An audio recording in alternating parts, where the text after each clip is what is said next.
राधे राधे। आप सभी को कार्तिक मास की हार्दिक शुभकामनाएं। हिंदू धर्म में कार्तिक का महीना सबसे शुभ माना जाता है। इस महीने में ब्रह्म मुहूर्त में उठकर स्नान ध्यान किया जाता है। इस महीने में किया गया दान पुण्य 1000 गुना फलदायी होता है। पूरे महीने तुलसी जी की पूजा करनी चाहिए, दीपदान करना चाहिए, तुलसी जी की परिक्रमा करनी चाहिए और रोजाना कार्तिक महात्म्य की कथा सुननी चाहिए। इस महीने में अपनी सामर्थ्य के अनुसार दान पुण्य करना चाहिए। कार्तिक महात्म्य की शुरुआत आज हम तुलसी जी की कथा से करते हैं, क्योंकि सभी औरतें कार्तिक महीने में तुलसी जी को सींचती हैं।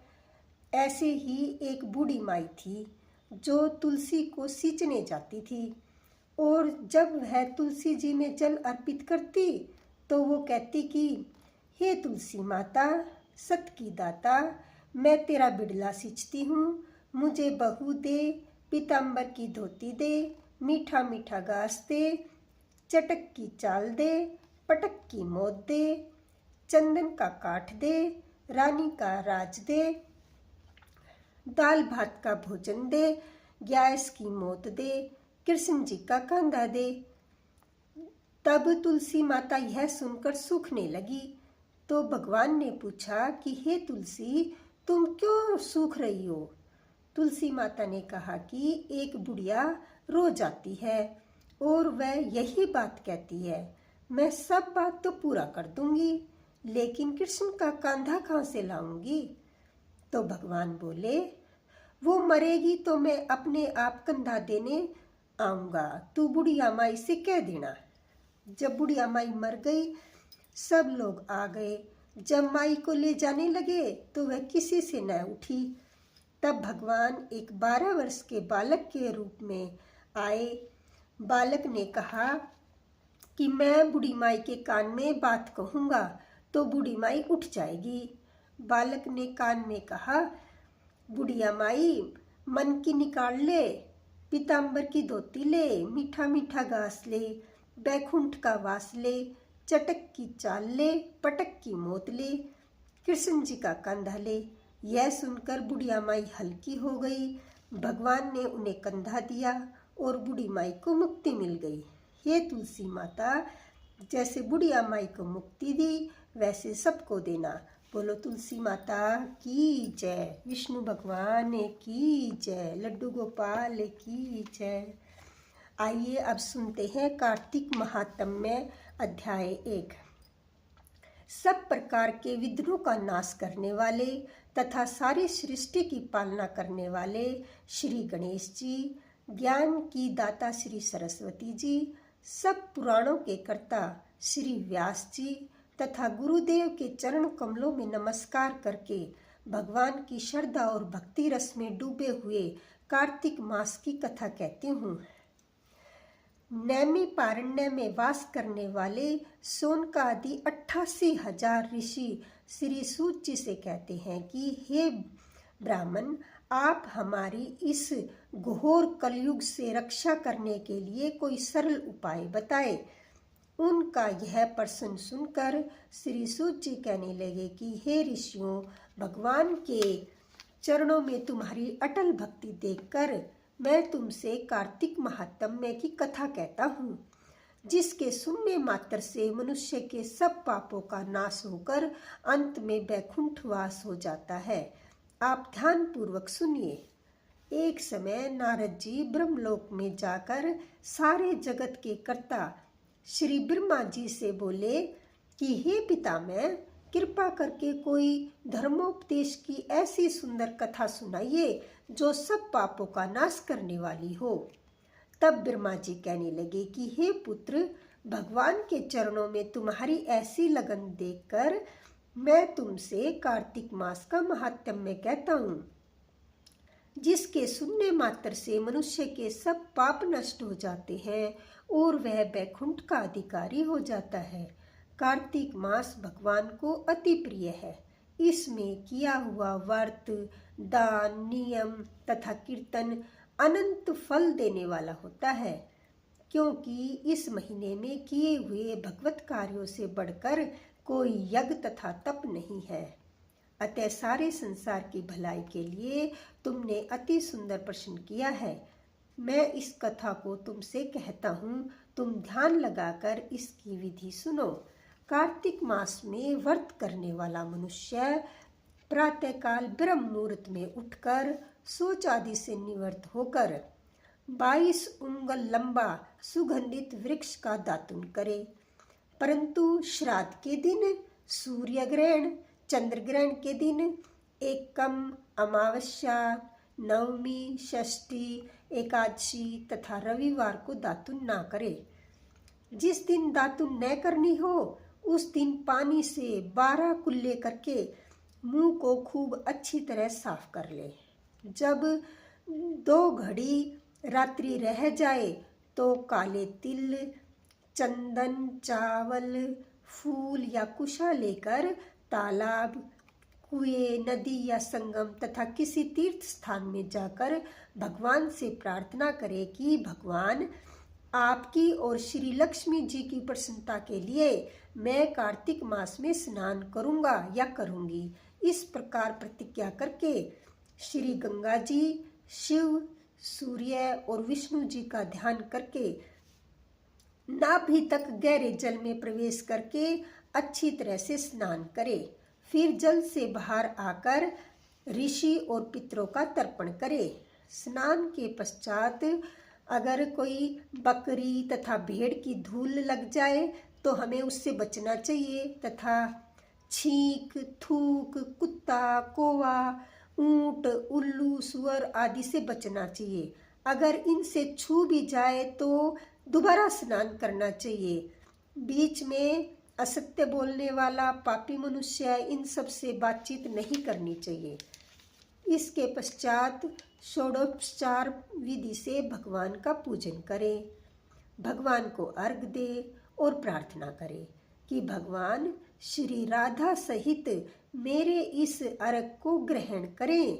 और इस प्रकार प्रार्थना करके 16 चीजें जैसे आह्वान, पाद्य, अर्घ, आचमन, स्नान, वस्त्र, चंदन, अक्षत, पुष्प, दीप, धूप, नैवेद्य, तांबूल, पुंगीफल और दक्षिणा और नमस्कार भगवान की प्रतिमा को अर्पण करके तुलसी की मंजरी से भगवान का पूजन करना चाहिए। इसे षोडोपचार पूजा कहते हैं। ब्रह्मा जी कहते हैं कि हे नारद, तुलसी की मंजरी सहित भगवान शालिग्राम का जो 1 बूंद चरणामृत का पान करता है वह ब्रह्म हत्या आदि बड़े बड़े पापों से मुक्त होकर बैकुंठ को प्राप्त होता है। जो भगवान शालिग्राम की मूर्ति के आगे अपने पितरों का श्राद्ध करता है उसके पितरों को बैकुंठ की प्राप्ति होती है। जो भगवान शालिग्राम की मूर्ति का दान करता है उसको समस्त पृथ्वी के दान का फल मिलता है, परंतु शालिग्राम जी की मूर्ति बेचनी नहीं चाहिए।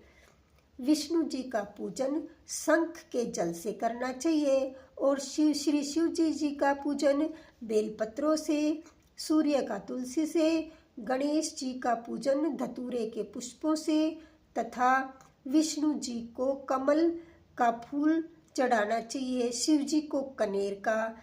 जो श्री विष्णु का पूजन कमल के पुष्पों, लक्ष्मी जी का मालती और चंपा के पुष्पों से करता है वह भगवान के परम पद को प्राप्त हो जाता है। और जो भगवान की अति प्रिय तुलसी से पूजा करता है उसकी महिमा कोई भी नहीं कर सकता। वह कभी माता के गर्भ में नहीं आता। तुलसी माला धारण किए मंजरी युक्त जिसकी मृत्यु हो जाए वह सीधा बिना किसी बाधा के बैकुंठ धाम को जाता है। तुलसी की छाया में पितरों का श्राद्ध करने से पितरों की अक्षय तृप्ति होती है। तुलसी का सिंचन गंगा, यमुना तथा नर्मदा के स्नान के तुल्य हो जाता है। तुलसी का वृक्ष लगाना चाहिए, सींचना चाहिए और उसे स्पर्श करने से मनुष्य के काया और मन तीनों प्रकार के पाप नष्ट हो जाते हैं। इस प्रकार कार्तिक का व्रत रखने वाला शांत चित्त से तुलसी का पूजन, दक्षिणा और नमस्कार करके हाथ जोड़कर प्रार्थना करे कि हे हरि प्रिय, देवताओं ने तुमको बनाया, मुनीश्वरों ने तुम्हारा पूजन किया और मैं आपको नमस्कार करता हूँ। इस प्रकार प्रार्थना करे।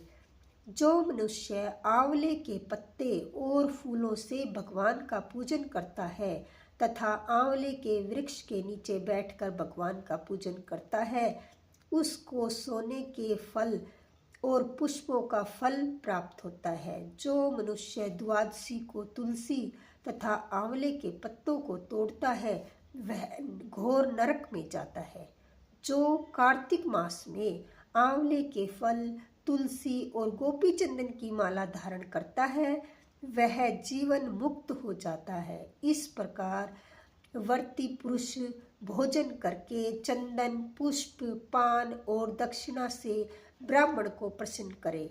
सारा मास भूमि पर सोए, ब्रह्मचर्य का पालन करे, पत्तल में एक समय भोजन करे, मौन व्रत धारण करे। वह शूरवीर और कांतिमान होता है जो एक समय भोजन करता है, वह भी आंवले के पेड़ के नीचे बैठकर। उसके 1 वर्ष के पाप नष्ट हो जाते हैं। जिस मनुष्य ने व्रत रखा है वह शहद, कांजी, दाल, तेल, कच्चा भोजन, दूसरे का अन्न तथा किसी प्रकार का तामसी भोजन तथा बुरे नामों वाली वस्तु का सेवन नहीं करना चाहिए। रविवार को आंवला न खाए। देव, वेद, गो और ब्राह्मण की निंदा ना करे। मांस आदि का सेवन ना करे।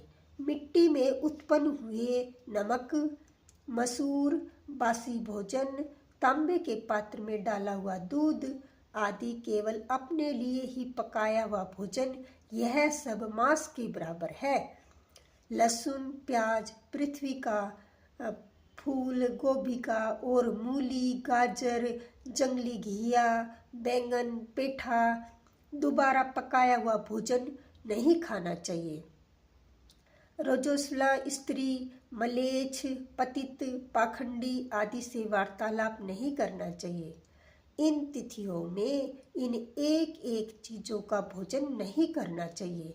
एकम को पेठा, दूज को बैंगन, तीज को पृथ्वी का फूल, चौथ को मूली, पंचमी को बेलफल, षष्ठी को कंदिला, सप्तमी को आंवला, अष्टमी को नारियल, नौवीं को जंगली घिया, दसवीं को परमल, एकादशी को बेर, द्वादशी को मसूर, त्रयोदशी को पान, चतुर्दशी और अमावस और पूर्णिमा को किसी भी फली का साग नहीं खाना चाहिए।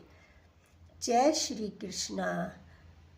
उम्मीद करती हूँ कि आपको दी गई जानकारी अच्छी लगी होगी।